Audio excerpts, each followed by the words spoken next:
Hi guys, I'm Max, and this is Max's Motor Minute.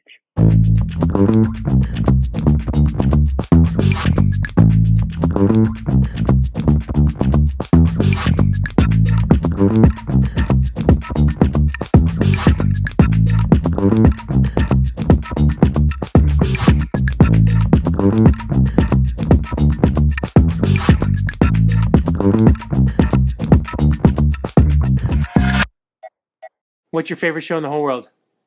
Top Gear. That's right. Hi guys, I'm Max, and this is Max's Motor Minute. Today, with me and Uncle D, we have Andy Harris joining us. Let's get into it. Good to meet you. Good to meet you. So just to let you know, Max, Andy and I worked together on a project, a shell project, and we took a couple of teams across country from Malibu to New York. But Andy also worked on Top Gear UK for 18 years that I found out. And cool. He's got some amazing stories from that as well.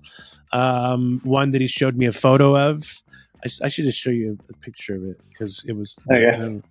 yeah, let's see the photo. So check that out. You see that? You see what that is?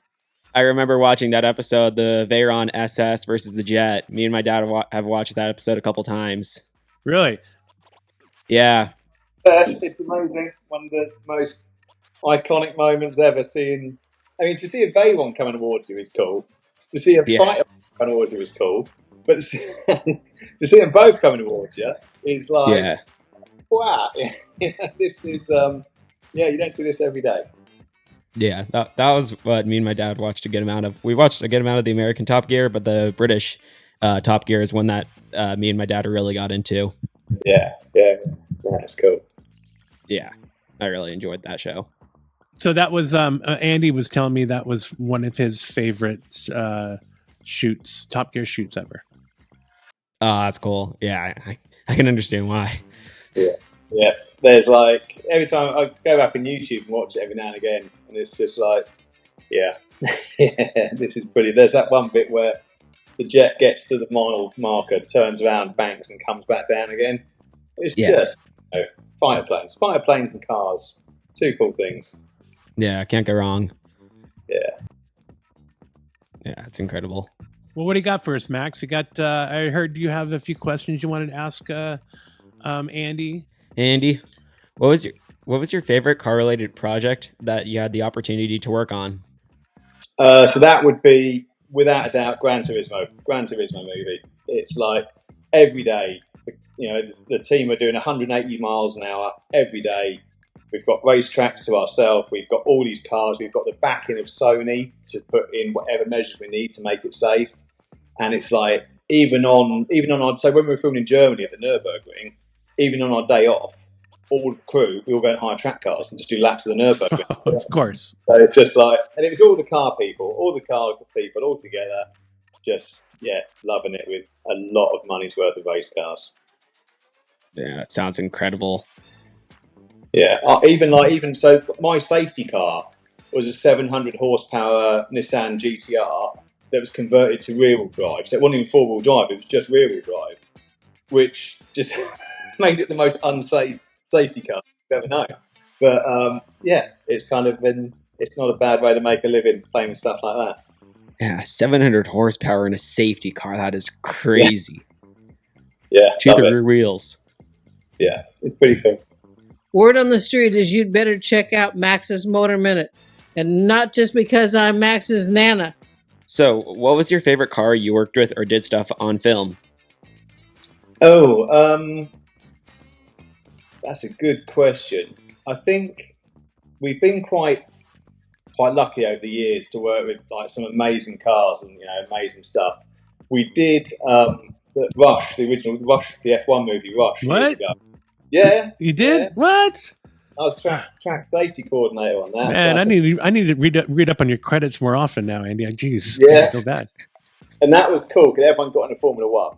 But there was one day, and the cars we had obviously weren't the real ones, but they're priceless sort of thing. So a lot of people bought cars in. But there was one day where James Hunt's original MP4 car, F1 car, was on set. His car, and that was quite cool because of what it is. It's he obviously can't be there because he's no longer with us, but his car being there for the day was like, okay, this is pretty cool. This is James Hunt's original F1 car being there, which is kind of priceless as well. So something like that is a pretty special day when something like that turns up on set and everyone's queuing for photographs with it. And it was almost like a celebrity. Like the car was like a person. The car was the embodiment of James Hunt being there. Yeah, I can see that.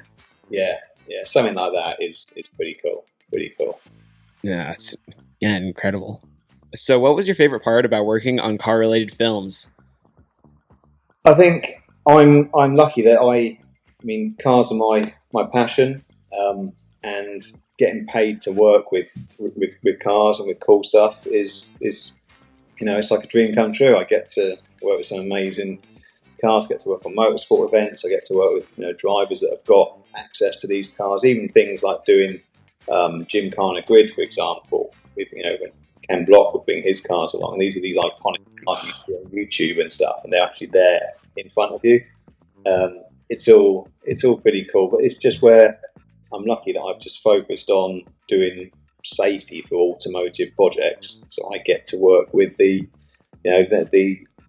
people I look up to often, but also the cars which I love working with.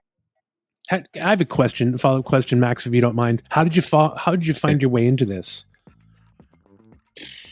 I think it's just really through doing like the volunteer rallies and stuff. I went from the fire brigade in the UK and just doing like volunteering for rallies and smaller race events in the UK, and then from that it just grew and grew. And then I met a stunt coordinator in the UK called Jim Dowdall, who's like a legendary stunt coordinator.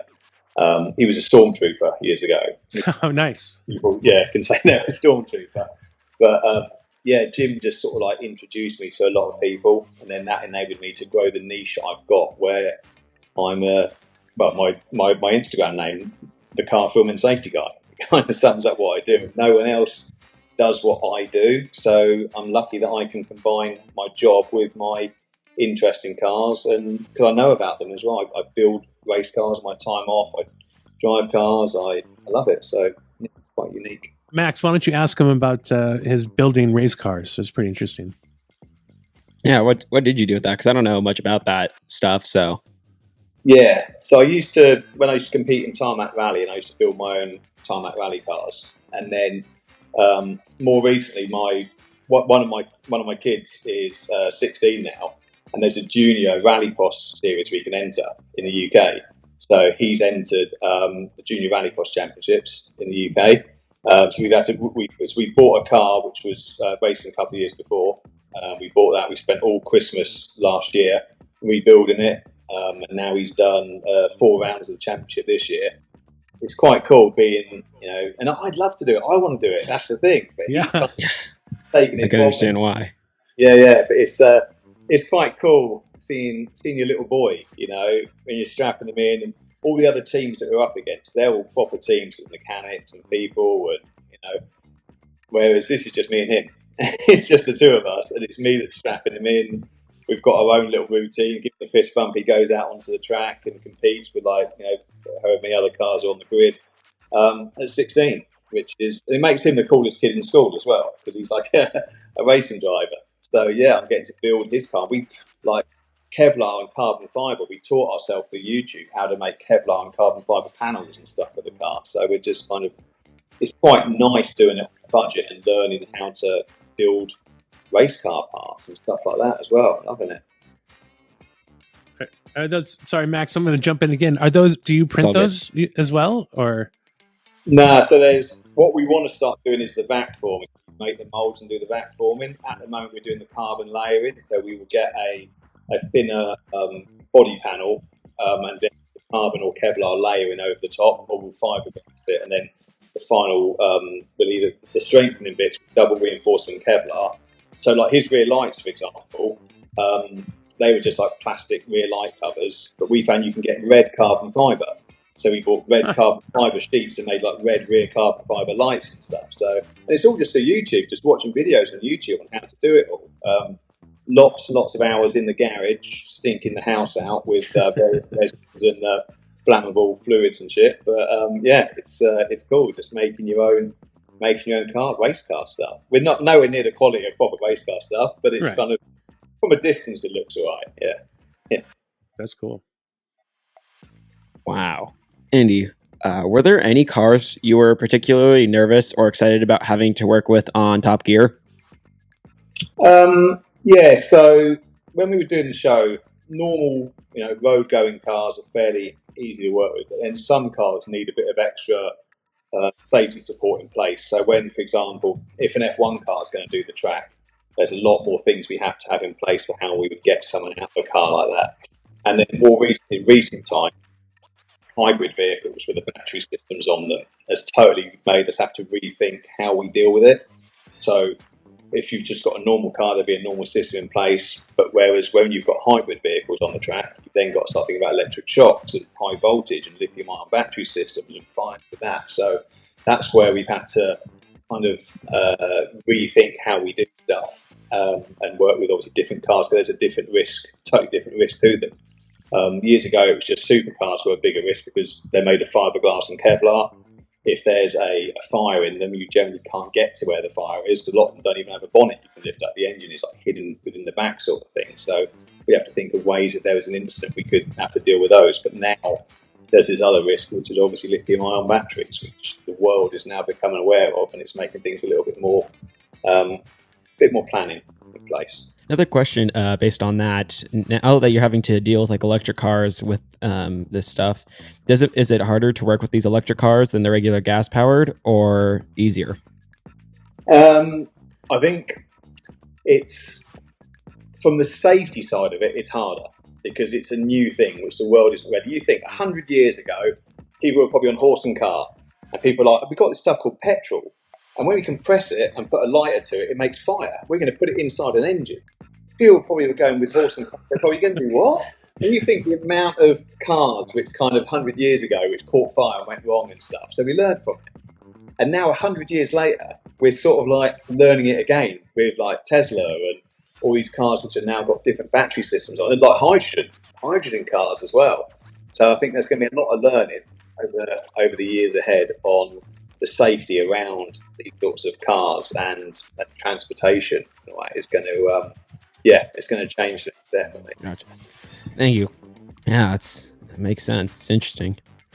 All right. Thank you for coming on Max Better Minute. I've got one last question for you. Were there any cars that were underwhelming or better than you expected on set? So there's one car. I don't know if you've seen Mission Impossible 7, I think it is, when there's a chase through Italy and it's like a little yellow Fiat 500. Have you seen that? I know I have. Yeah, I think I've seen clips of it. Yeah, it's so that they put a modified Tesla engine into it, made it rear-wheel drive, and the engine in the special effects, I can't remember what did special effects on, but they built, it looks like a really old little, Italian Fiat 500. That car is absolute phenomenal. The power it has got, and then Wade Eastwood is the stunt coordinator on the Mission Impossible films. I remember the first day that he saw it, and he jumped in it, and I saw it go up this straight. It was just unbelievable and it's totally silent as well. But the rear wheels, it looked like, from what I saw with him driving it, it looked like that car had unlimited power. Whatever you wanted to do with your right foot, it could do. It just ripped away like you've never seen. And it could wheel spin up to any speed. It was just the most, what was an underwhelming car to look at, a little yellow, Fiat. The special effects team have just made something unbelievable, and it looks great in the film. But it's almost like it was probably better behind the scenes seeing it, because in the film obviously it's edited and it's made to look nice. Seeing it for real, which is on an empty test track, absolutely phenomenal, awesome machine. It's incredible, an electric motor in a little car like that. That's pretty cool. On that as well, because we had all the fire risk with obviously lithium-ion batteries, we had hidden behind the rear number plate. If you pop the rear number plate off, there was a tube, and we could plug a fire system straight into that little plug. So if there was a problem with the battery, we can plug straight in and flood the battery with cold water. So this whole thing, when they worry about electric cars catching fire, we actually designed this system where we could, get to the fire straight away as part of the design process with the special effects team. A guy called Tony was like one of the SFX guys building it, and he was like, "How do we do this?" We're like, "If we plug that in," so he came up with this concept where pop the rear number plate off, plug a hose in, boom, you call in the electric system if there's an incident. So yeah, it's pretty cool. Wow. Johnny on the spot. Look at that. That's awesome, Max. You got anything else? That's the last of it. Thank you for answering all the questions. I appreciate it.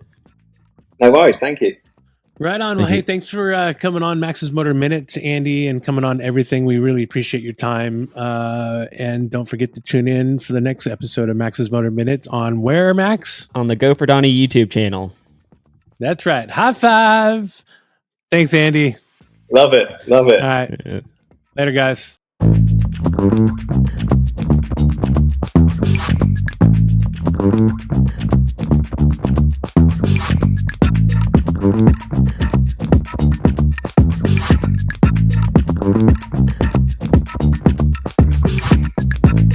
Thank you.